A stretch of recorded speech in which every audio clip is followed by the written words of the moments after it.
Dito naman tayo guys sa ating tugwayan ng ating alagang baka ngayon. Atin naman itutugway natin sila sa umaga. At kukunin naman natin sila pagka tuwing hapon. Kasi nga atin naman silang paiinumin ng tubig. At ito sila guys sa ating mga alaga. Ito lang ating tutugwayan sa kanila guys. Mabuti na lang kaya inuulan na. Marami na nitong sagbot ngayon. Ito sila. Pero kailangan na siguraduhin mo na hindi mapunta sa tanim. Kasi nga maraming tubo dito guys. Tanim dito sa atin. Kaya ingatan natin na hindi makakakain ng mga tanim kasi nga hindi ito sa atin.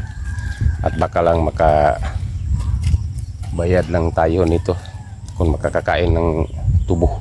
Ito ang ating lugar na ating tutugwayan ng ating baka guys. Nabakante itong lugar nito. So hindi ito matataniman ng kahit ano. Kundi kangkong lang ang mabubuhay nito. Matutubigan ito kapag palagi ng umuulan.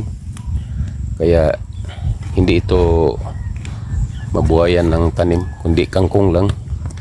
Sa ngayon, hindi pa ito na damihan ng tubig kasi nga unti-unti pa man ang ulan ngayon. Kapag palagi ng umuulan, madami ng tubig dito guys. At kangkong lang ang mabubuhay nito. Dito tayo kumukuha ng panghalo natin sa pagkain ng ating baboy. Mga anay lang na baboy kailangan guys. Kapag patining, hindi pwede itong mga kangkong. Kasi nga susumpo lang ang kanilang tubo. Nain lang ang ating pagkakainin ng kangkong. Haluan natin lang pins. Dito tayo kumukuha guys. Kasi nga madami ito. Tayo pang mga manok.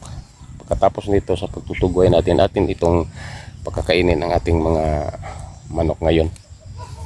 Ito sila guys.